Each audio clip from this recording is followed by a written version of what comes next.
Morning, guys. It's Rolling with Borealis Bushcraft. I don't even know if it's morning anymore. Yeah, it's 11:15. Still morning. Out here with the dog just for a walk, and thought I'd come out and make some lunch and have a little fire. Haven't done that in quite a while. Haven't made any videos in a while. But got my get home bag even behind me here. The Ruger 1022 takedown. The old man Sashi is over there doing what, I'm not entirely sure, but yeah. So we're not going to get all fancy with bushcraft and all that, whatever. When it comes to fire in the winter, guys, yes, it's good to practice all those techniques and stuff because, yeah, you may come into that situation where you're going to need it, but the overall concept is don't go out unprepared, right? Like, yes, extenuating circumstances happen. Bar that, you really shouldn't be caught with your pants down, right? So you can apply that methodology to whatever situation you can possibly think of, right? You know, I don't have any deserted islands here for my boat to sink and get stuck on, so I'm not overly concerned about that. But I don't typically go out in the woods unprepared or go on a road trip, say even to visit my niece out in Brandon or some of my friends' places. There's always some kind of redundancy equipment either in the truck or on my person, you know, my EDC, you know, lighter, pocket knife, you know, I got a compass on my watch. Might not be overly accurate all the time, but you know what, it keeps you from walking in one direction, or walking in circles, I should say. So we're just gonna get this fire going, collect a little bit of birch bark, some kindling, stuff like that. We'll get her going so that I can start cooking up my lunch. And yeah, so not primitive fire prep today. I haven't split any wood. I used my Silky to cut down some wood, you know, stuff like that. What I am doing today is kind of shaking out a little bit of a new system in terms of redistributing weight out of my pack. One of the things that I find that I see a lot on Facebook forums and survival forums and YouTube and everything else is guys they pack all this stuff and they don't realize how much it weighs. And that can be a huge problem for a lot of people. I've been off work for about a month. I've been kind of like in a slump, but I haven't been getting out for whatever reason. You know, life just happens, but I haven't been getting out. I am out of shape. I'm only probably about 1.5 kilometers in the woods, and walking in with 50 pounds, about 48, on my back. I started to feel it. Started to feel it in my joints. I started to feel it in my hips. I'm getting old. I'll be 45 tomorrow. I'm not young no more. You know, whatever. Anyway, so the concept is to take some of the gear out of the pack, off my back, and redistribute it and balance it out to the front. Yes, it's still the same amount of weight, so don't start posting comments, yeah, blah, blah, blah, blah, you're still carrying the same shit. I know that. The difference is now it's distributed over my center of mass. It's over my balance point. Therefore, some of this stuff, and stuff that's important, first aid kit is now in here. I have spare ammo here, my Silky's here, my compass is now up here where I require it, right, for navigation. The bulk of my weapon come out and went across my body. Depending on the situation, it can be tucked away back in the bag, and this can go off and go back in the bag. I can take stuff out of the pockets, I can rearrange it however I want. So flexibility in your system in terms of a get-home bag is kind of paramount. You don't need a lot of stuff, but you need the right stuff. And only you can tell you what that is. For what I do, the stuff that I have will suffice just fine. I don't need all the fancy trinkets. And yeah, you know what? There's stuff in there that's considered luxury items to me. There's a two-way radio in there. I've done a video on my Get Home bag before. You know, there's a solar charger for my iPhone, for my headlamp and stuff like that. You know what? I could just go with regular batteries, not a big deal. But having that kind of stuff adds weight, but it gives me the flexibility to carry less of other things, and now becomes more of a replenishable resource. My tack light lives in my pocket of my pants, right? I have a signal mirror in my wallet. You know, little things like that where you can carry stuff all the time makes a big difference. So I'm gonna get this fire lit, so I'm gonna stop yakking for a bit here, get things going. Now we're just going to tuck the gloves inside the coat. The other nice thing about the chest rig is now with it cinched up properly around my torso, now my anorak becomes one nice big pocket. I can shove stuff in there. So I'm going to grab the good old Bic. This is an older Bic. There's probably not a whole lot of fuel left in it because it's been used and carried and whatever. It's always a good idea to replenish your EDC stuff on a fairly regular basis. Not saying you have to do it like every 2 weeks, but I mean obviously, like if you're a smoker, hey, you know what? You're gonna go through a lighter a lot faster, right? Then again, most smokers have multiple lighters, so. I also have a ferro rod on my tracker, which is my pack. Another thing, the tracker weighs a full pound. It is a good tool, but it's not something that I necessarily want to carry on my body. All right, so enough yakking. So later, Bic. Flick the Bic. When you're lighting birch bark, guys, with a flame, you want to try and not. A bit of curlage going here. Not light a huge surface area, especially if it's damp or if it's in the winter. The reason for this is because, well, that little bit of heat needs to heat up and get everything else going, especially with natural tinders, eh? Notice how I picked a nice tight little curl of birch bark? Because now I can manipulate that.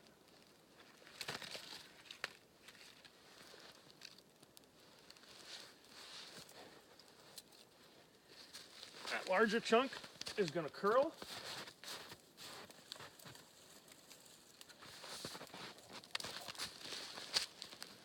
Notice how there isn't any feather sticking and any of this bushcraft stuff going on here. Well, there is, you just don't see it as YouTube has made bushcraft popular, right?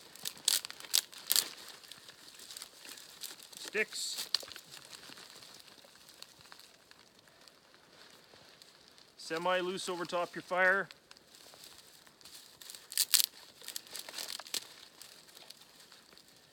So, if you notice, one bundle went this way, next bundle gonna go the other way.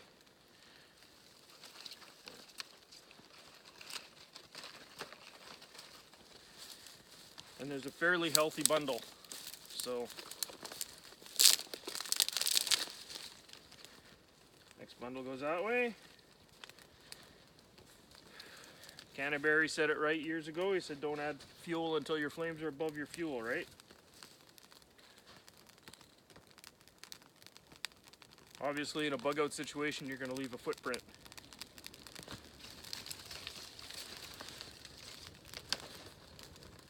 Bigger sticks.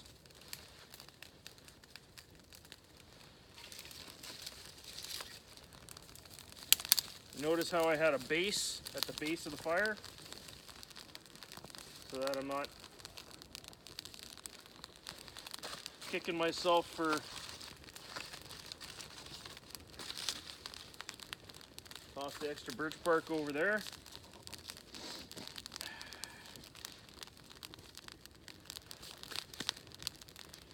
Now when it comes to fuel, I bucked it up about 1.5 feet in length because I don't need a huge warming fire right now. If I wanted a longer fire, if I was staying out here, it'd be longer and bigger.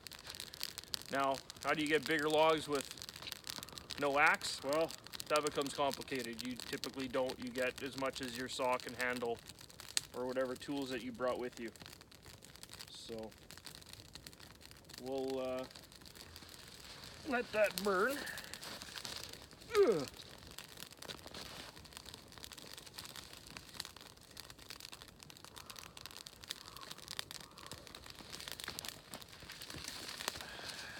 My kneeling pad works quite well.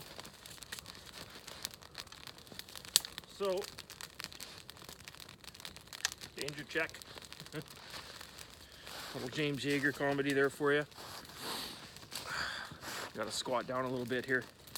So, I know a lot of guys are curious as to, especially on Facebook, as to what I set up for a get home rifle. In Canada, you can't carry a pistol in your bag. You just can't, unless you get the unicorn of all things called the carry permit.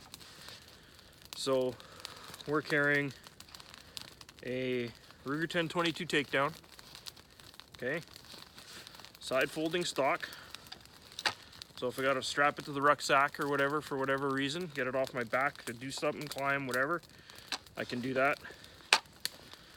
This is basically almost a complete custom build, using a stock factory Ruger 1022 barrel. Muzzle brake comes off, so you can replace the brake if you want to, whatever. Folded, it meets overall length, so I don't have to worry about that issue, which is kind of a stupid rule to begin with, but whatever. Let's see if I can't readjust you guys here a little bit so I'm not crouching. And survey says I might screw this up.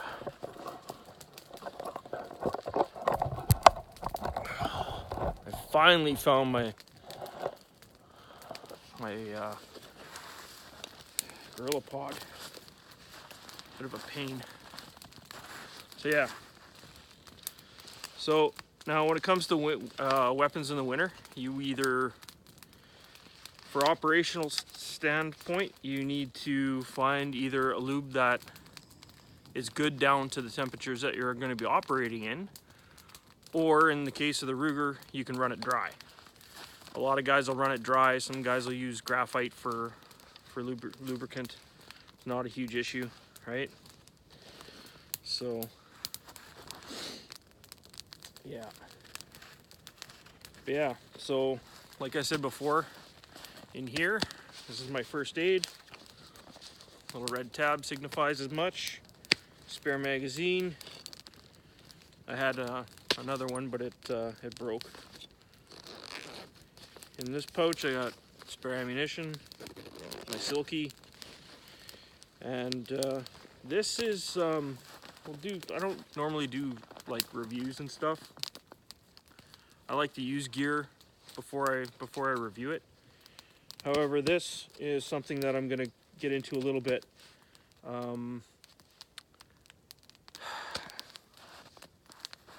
There's a really significant lack of for being in Canada, and everybody goes, oh, tactical, tactical, tactical. Okay. Not everybody can own an AR-15. You can't bring an AR-15 to the bush. Therefore, you don't necessarily want to buy MOLLE pouches and stuff that's set up specifically for an M4. These pouches will fit anything from my Ruger 1022 mags. They'll fit the Butler Creek style mags. They will fit AK-47 magazines, which are now getting more popular with some of the non-restricted rifles that are coming into the country. They'll fit my CZ858 mags. They're tight, but they will even fit my M14 mags. So magazine-wise, this is a very multi-purpose type of a rig. Bungees, if you don't like them, take them off. That's simple. You can figure out your own type of retention system. Not a huge issue. Going back to the weapon, or rifle. Guys don't like guns called weapons. I don't fucking know why. I just took a cheap set of flip-ups just to see how I'd like them on there. I think I'm gonna go with the dedicated Ruger M1 carbine type sights. They're permanently fixed. For an optic, I have a Vortex Crossfire red dot sight. It's got an extended charging handle. 1, easier to operate with gloves. 2, yeah, cool factors there too, guys. So whatever. Anyway, other than that, it's a very, very basic rifle. So nothing overly fancy. All right, enough about this. Oh, one more thing. Sling. I didn't go with a webbing sling. I went with it's called a Gruntline. They've been around for a lot of years. Basically, it's a braided piece of elastic tubular material. It's probably like a slingshot type band, but smaller. Comes with plastic clips. I'm going to replace them with metal. Extremely versatile piece of kit, especially when you're concerned about weight. I'll put you back over there. Notice how my fire's not big and huge and massive right now. Doesn't really need to be. Get you there. Ooh.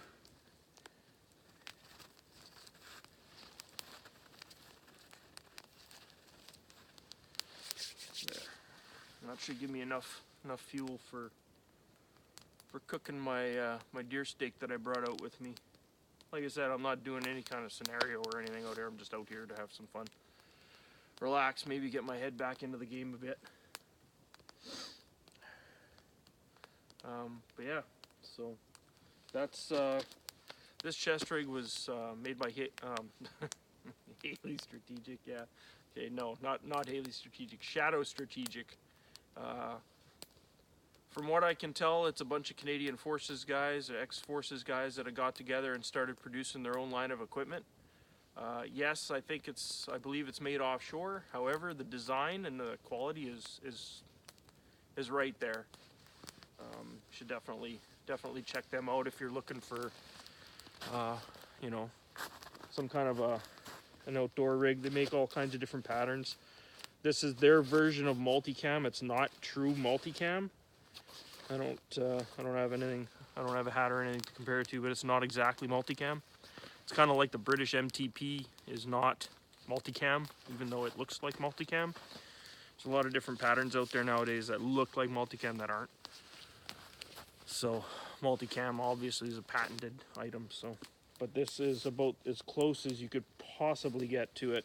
And MSRP on this, I think, is probably around the $50–$60 mark, I think, if you go on their website.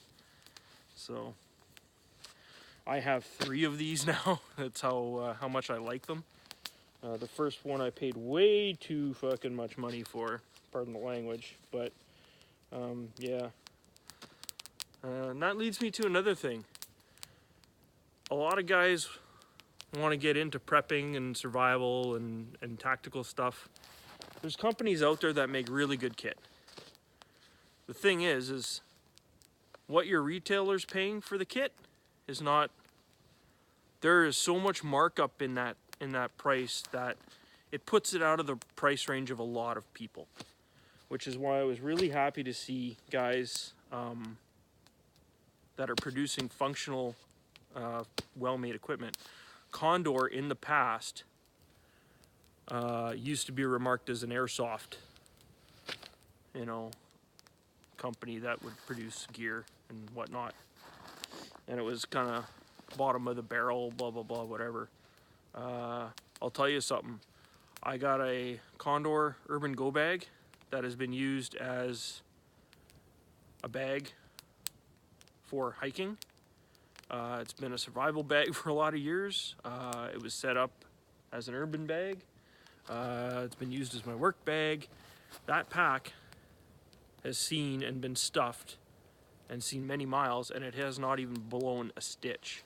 It's all dirty and cruddy and whatever, but it was a good bag. I am a huge fan of Condor products. I own a couple of their soft shells. I own a couple hoodies, stuff like that. Yeah, right now I got on Under Armour, but you know what? That's just what I grabbed when I went out the house. It's nothing crazy, no rhyme or reason. But yeah, so that's a little rant. So if you're looking to buy gear, shop around. Do some research on the equipment that you're gonna buy, because that in the long run is gonna save you money to put towards other stuff that there isn't much markup and it's really good kit and you might want it and or need it for whatever reason that you think you require it based on experience, skill level, all that blah blah blah. Right? But yeah, so just do your research when you're buying equipment. Same thing with firearms, right? You know, as long as the gun goes bang, the gun's fine. If the gun don't go bang, you might want to rethink your choice of equipment. And yeah, sounds bad. A lot of new firearms don't go bang every time, right? One of the reasons why I'm a huge fan of the CZ858. It's a great platform. Guys are like, well, AK is better. You know what? They're both different animals. They run completely different systems, and we're not even going to get into that. Maybe I'll do a video on that if I'm out at the museum the next time, or something like that. But yeah, it's why I'm a big proponent of the SKS. It's cheap, reliable, and you can either leave it stock, dress it up, whatever. There's tons of accessories out there for it in Canada. It is literally basically Canada's rifle. Screw the AR-15. Yeah, I said that. Screw the AR-15. I'm not a huge fan, and maybe one day I'll do a video on that. I don't own an AR-15, but I have an airsoft version that I can explain some stuff ergonomically wise later. Different video, but I like to ramble in case you haven't noticed. Anyway, I'm going to sign off for now, and yeah, stay safe, have fun, and thanks for watching, guys. Cheers.